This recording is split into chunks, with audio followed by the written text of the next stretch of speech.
ചെറിയൊരു technology update അറിയിക്കാൻ വേണ്ടിയിട്ടാണ് ഈ ഒരു വീഡിയോയുമായി വന്നത്.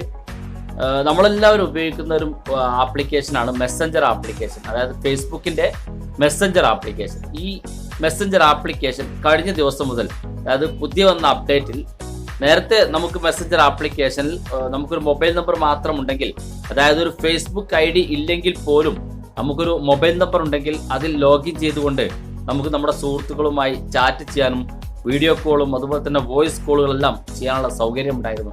എന്നാൽ ഇക്കഴിഞ്ഞ അപ്ഡേറ്റിൽ, മെസ്സഞ്ചറിന്റെ ഏറ്റവും പുതിയ അപ്ഡേറ്റിൽ, ഇനി ഫേസ്ബുക്ക് ID ഉള്ളവർക്ക് മാത്രമേ മെസ്സഞ്ചർ ആപ്ലിക്കേഷനിലൂടെ ചാറ്റ് ചെയ്യാനും കോൾ ചെയ്യാനും എല്ലാം സാധിക്കുകയുള്ളൂ.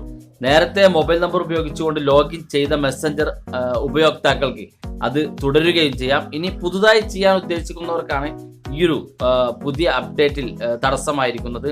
കാരണം ഇനി ഒരു മെസ്സഞ്ചർ ആപ്ലിക്കേഷൻ, അതായത് ഫേസ്ബുക്കിന്റെ മെസ്സഞ്ചർ ആപ്ലിക്കേഷൻ ഉപയോഗിക്കണമെങ്കിൽ നിങ്ങളൊരു ഫേസ്ബുക്ക് ID നിർബന്ധമായും ക്രിയേറ്റ് ചെയ്തിരിക്കണം. എന്നാൽ മാത്രമേ, അതായത് ഒരു ഫേസ്ബുക്ക് IDയിലൂടെ മാത്രമേ നിങ്ങൾക്കിനി ഈ ഒരു മെസ്സഞ്ചർ ആപ്ലിക്കേഷൻ ലോഗിൻ ചെയ്യാൻ സാധിക്കുകയുള്ളൂ. നേരത്തെ നമുക്ക് മൊബൈൽ നമ്പറിലൂടെ, അതായത് ഒരു ഫേസ്ബുക്ക് ID ഇല്ലാതെ തന്നെ നമ്മുടെ കയ്യിലുള്ള മൊബൈൽ നമ്പർ ഉപയോഗിച്ചുകൊണ്ട് മെസ്സഞ്ചർ ലോഗിൻ ചെയ്തുകൊണ്ട് നമ്മുടെ സുഹൃത്തുക്കൾക്ക് ചാറ്റ് ചെയ്യാനും അതുപോലെ തന്നെ വീഡിയോ കോളും സാധാ നമുക്ക് വോയിസ് കോളുകളെല്ലാം ചെയ്യാനുള്ള സൗകര്യം മെസ്സഞ്ചർ തന്നിരുന്നു. ഇക്കഴിഞ്ഞ ഒരു അപ്ഡേറ്റിലാണ് ഈ ഒരു പുതിയ ഉപയോക്താക്കൾക്ക് പ്രയാസം സൃഷ്ടിക്കുന്ന ചില അപ്ഡേറ്റുകളുമായി മെസ്സഞ്ചർ വന്നത്. അപ്പോൾ ഈ ഒരു ടെക്നോളജി അറിവ് നിങ്ങളിലേക്ക് എത്തിക്കുന്നതിന് വേണ്ടിയിട്ടാണ് ഈ ഒരു വീഡിയോ പെട്ടെന്ന് തന്നെ ചെയ്തിരിക്കുന്നത്. അതുകൊണ്ട് തന്നെ നിങ്ങൾ ഈ വീഡിയോ ഇഷ്ടപ്പെട്ടെങ്കിൽ നിങ്ങളുടെ സുഹൃത്തുക്കൾക്ക് ഷെയർ ചെയ്ത് കൊടുക്കുക. ഇതുപോലുള്ള ടെക്നോളജിപരമായ അറിവുകൾ നിങ്ങൾക്ക് ദിവസം ലഭിക്കുന്നതിന് വേണ്ടി നിങ്ങൾ ഈ ചാനൽ സബ്സ്ക്രൈബ് ചെയ്യുക.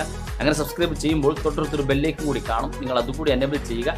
വീഡിയോയുടെ അഭിപ്രായങ്ങളും സംശയങ്ങളും നിങ്ങൾക്ക് വീഡിയോയുടെ താഴെ കിടന്ന കമൻറ്റ് ബോക്സിൽ അറിയിക്കാം. ഇതുപോലുള്ള ടെക്നോളജിപരമായ അറിവുകളുമായി നമുക്ക് അടുത്ത വീഡിയോയിൽ കാണാം.